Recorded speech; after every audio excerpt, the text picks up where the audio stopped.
dan apa benda dengan keris yang bilahnya lurus.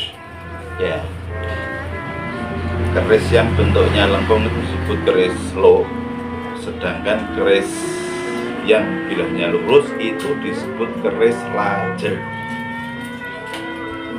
atau keris pener. Ya. Untuk yang kedua, apa yang dimaksud dengan pamor pada keris dan bagaimana proses pembuatannya secara tradisional? Pamor itu adalah motif yang timbul pada bilah keris. Ya, itu cara pembuatannya dengan cara ditempa lipat.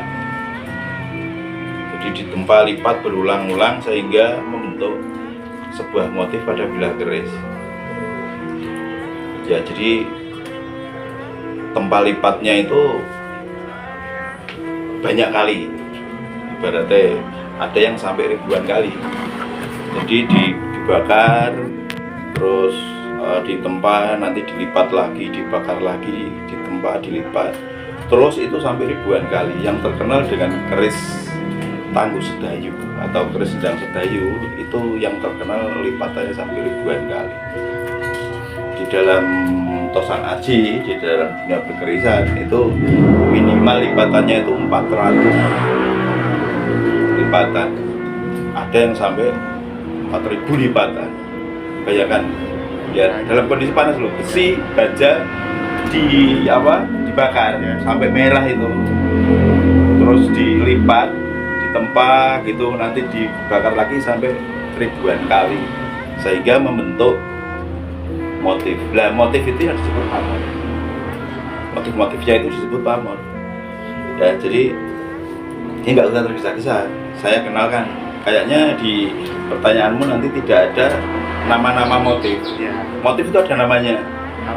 Ya. Motif itu ada namanya berdasarkan dari bentuk motif itu. Ya. Itu bisa digolongkan menjadi beberapa apa ya yang diyakini sebagai hal yang membawa tua. Yang pertama adalah motif nama pamor yang membawa tua kerezekian. Ya, dua itu motif atau pamor yang membawa tua kewibawaan. Ada lagi motif pamor yang membawa tuah tentang kenaikan tahta. Ada lagi motif atau pamor yang bertuah pengasihan. Ada yang bertuah perlindungan atau tolak bala dan lain-lain. Jadi motif-motif itu ada namanya. Contoh ya, yang membawa tuah kerezekian itu ada namanya pamor udan emas. Pamor udan emas atau hujan emas itu pamor kerezekian, membawa kerezekian, diyakini itu. Terus pamor wasputa. Was itu ngerti tidak? Was itu beras. Dalam bahasa Jawa orang sering menyebut beras itu kan was kan? Wasputa. Jadi maknanya kurang lebih ya keterlimpahan dalam hal pangan. Ya, kerezekian. Ada lagi pamor namanya pedaringan kebak. Ngerti pedaringan enggak? Pedaringan itu adalah tempat beras. Kalau orang dulu menyimpan beras itu tempatnya namanya pedaringan. Kayak jambangan ya, kayak gentong bunder itu, kayak bejana itu, tempat untuk beras itu namanya pedaringan kebak. Karena pedaringan itu selalu kebak, berarti berkecukupan juga dalam hal pangan kan. Gitu. Terus ada lagi pamor namanya pamor banyu mili. Banyak Air yang mengalir. Jadi di situ diyakini sebagai tuah rezeki yang mengalir terus menerus. Banyu mili itu. Apa kehidupan yang tidak membutuhkan air? Ada nggak? Ada. Hewan, binatang, tumbuhan, manusia, semua makhluk hidup membutuhkan air kan, untuk hidup kan. Ya, karena itu pamor banyu mili itu diyakini sebagai tuah kerezekian yang tidak henti-hentinya, yang terus meneruskan seperti itu. Ya, terus lagi ada pamor gedung derajat itu misalnya ya, itu nama-namanya. Terus ada pamor tadi untuk perlindungan atau tolak bala itu ada namanya pamor kol buntet. Kol buntet. Ya. Kol buntet itu sebenarnya kalau orang Jawa kayak keong, tapi yang tidak berlubang, kayak rumah keong itu loh. Rumah keong itu kan berlubang ya, untuk apa? Untuk hidup keongnya sendiri itu di dalamnya kan. Rumahnya biasanya kalau dalamnya sudah tidak ada kan lubang ya, atau growong gitu kan itu. Nah, tapi kalau kol buntet itu ya tidak ada lubangnya, buntet. Itu hanya gambaran yang ada di dalam pamor keris. Itu yang bentuk motif atau gambaran itu ya. Motif tadi kan berarti gambar kan itu. Motif itu gambar. Nah, itu adalah kol buntet. Terus ada lagi namanya pamor tejo kinurung. Tejo kinurung, tejo itu adalah sinar atau cahaya, sedangkan kinurung itu yang terlindung. Itu ada satu ibarat seperti satu cahaya gitu, terus yang dilindungi namanya tejo kinurung. Terus ada lagi namanya pamor slewa, itu juga untuk perlindungan atau tolak bala. Ada lagi pamor adeg rambut, itu yang terkenal dengan pamor singgir. Itu ya, pamor singgir itu untuk menyingkirkan mara bahaya, seperti itu, menyingkirkan. Jadi sebentar, ini tak perlihatkan contoh-contohnya biar jenengan tahu apa yang disebut dengan pamor. Ini ada motif-motifnya kan? Ini ada motif-motifnya ya? Ya? Kayak garis-garis tidak beraturan. Ya, ini yang disebut pamor. Ya? Ini yang disebut pamor. Ini lagi.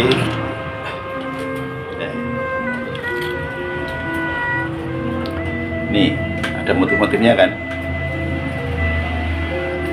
Ya? Ada motif-motifnya. Nah, ini putih-putih ini yang disebut pamor.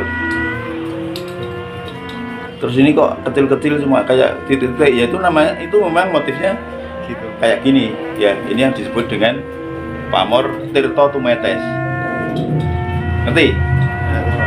Tirto itu air, tumetes adalah menetes. Ibarat air yang menetes dari sini tes. Kemudian di sini kan lama-lama banyak kan? Ya. Ibaratnya misalnya ada 10 tetes, 1, 2, 3, pasti kan di sini basah kan? Ya. Banyak kan? Nah ini kan seperti itu kan? Iya lah. Ya. Nah itu. Ya, ini yang disebut pamor. Nih. Nih. Jadi pamor adalah gambaran atau motif yang timbul di dalam bilah keris,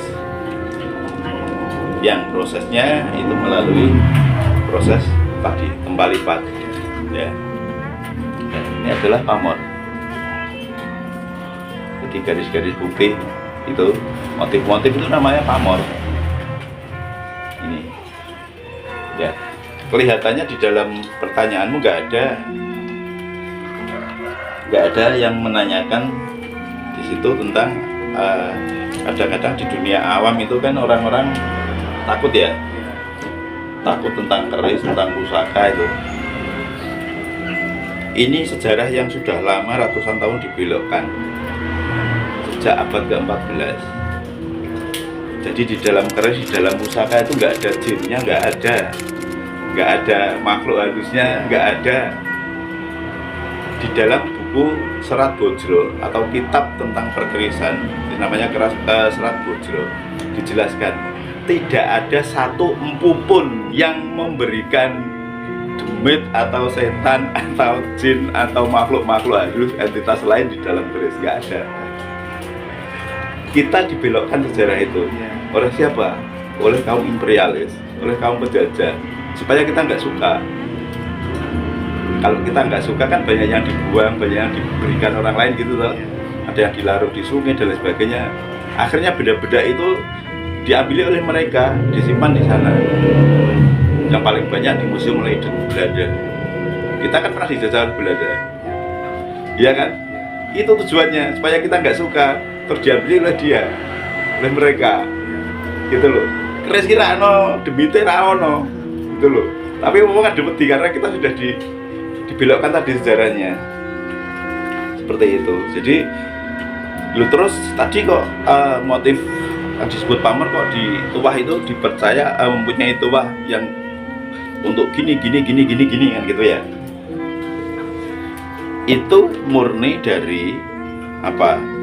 Dari Topo Broto Sang Empu. Ngerti Topo Broto? Tirakat. Tirakat itu puasa, terus berdoa, itu mempunyai penyuwunan yang sangat apa ya? Ibaratnya kedekatan terhadap Tuhan. Jadi empu itu bisa dikatakan sejajar dengan seorang brahmana, ahli tirakat, ahli dalam bidang berdoa. Kalau sekarang ya di zamannya sekarang sudah ada agama-agama ini yang diakui oleh negara itu, misalnya kayak di Islam ya sejajar dengan brahmana, itu sejajar dengan kiai, seperti itu loh. Kalau di Hindu mungkin sejajar dengan Hindu itu sebenarnya apa ya? Ya, Pinandita. Terus di dalam Buddha itu mungkin biku, seperti itu ya. Ya, itu mempunyai kemampuan spiritual tingkat tinggi. Jadi sebenarnya yang ada ya, ini yang harus kamu catat dan yang harus kamu ingat justru yang ada di dalam pusaka atau yang ada di dalam keris itu, yang ada gitu doa sebenarnya ya. Itu doa, kekuatannya itu adalah doa. Ini sudah diteliti keris itu. Nanti hubungannya dengan kenapa keris diakui oleh UNESCO kan itu loh. Itu dicatat dan sudah diteliti bahwa keris itu mempunyai daya. Daya itu nek saiki bosone sing gampang energi. Ya toh? Tapi energi ini bukan demit loh ya. Energinya itu demit itu. Energi itu karena material itu. Ini mengandung uranium mas, ini mas. Ngerti uranium? Bahan peledak membuat bom atom itu loh. Ini mengandung uranium ini. Keris itu, makanya punya energi. Nah itu yang dibelokkan energi itu gitu. Karena orang-orang Nusantara dulu itu nggak paham apa itu energi atau daya. Dianggap baik, kadang keris iso ngadep dhewe, iso ban dhewe, itu dianggap ada demitnya kan gitu toh. Padahal itu energinya itu di dalam ini uranium. Kalau PBB saja melalui badan namanya UNESCO mengakui, mereka bukan orang-orang bodoh. Iya kan? Itu yang diakui itu adalah dayanya. Kalau orang Jawa menyebutnya yoni. Ya, yoni adalah daya atau energi yang ada di dalam setiap benda pusaka. Itu yoni. Bukan yoni ya. Kan ada yoni yang hubungannya dengan lingga itu, lingga dan yoni ya. Tapi ini yoni, bukan yoni. Ya, yoni itu adalah energi yang ada di dalam keris. Jadi sekali lagi kami memang tugasnya untuk mengedukasi ya, tugasnya mengedukasi, jadi meluruskan. Jadi anggapan keris ibaratnya ada apa isinya jin, ada itu nggak ada ya. Memang ada pusaka-pusaka yang diikuti oleh makhluk-makhluk gaib atau astral, tapi diikuti, bukan ada di dalamnya. Nggak ada yang kuat. Makhluk apapun berada bersemayam di dalam bilah keris, nggak ada yang kuat. Ini karena dibuatnya dengan Topo Broto tadi oleh Sang Empu, nggak ada yang kuat.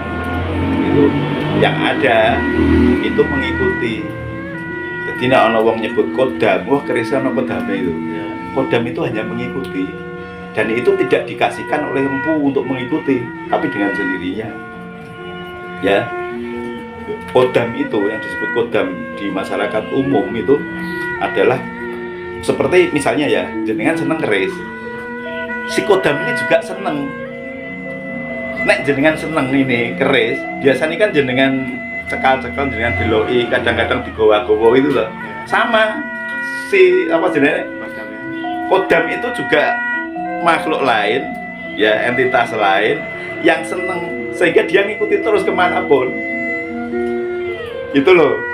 Jadi di dalam ininya nggak ada apa-apanya. Di dalam bilahnya ini nggak ada apa-apanya. Gitu loh. Makanya orang-orang Jawa yang sudah paham, kalau yoni itu energi yang ada di dalam pusaka. Selama pusaka itu masih ada, walaupun gribes ganti cilik itu, selama ada, yoninya masih ada, energinya masih ada. Tapi kalau kodam enggak. Kalau kodam itu bisa datang, bisa hilang, bisa pergi. Seperti itu. Jadi untuk siapapun pandemen Tosanaji atau pecinta pelestari Tosanaji, gampang kodam itu ora penting. Yang penting bisa melestarikan tinggalan para leluhur. Ini sesuatu yang luar biasa loh. Jadi negara-negara yang tergabung dalam UNESCO itu meneliti bagaimana cara menyatukan. Itu nanti hubungannya pertanyaan kalian tentang tadi material yang material untuk membuat keris itu ya. Bagaimana memadukan antara besi, baja, batu meteor. Iya, yang mengandung uranium itu batu meteornya itu untuk menyatukan di dalam bilah keris.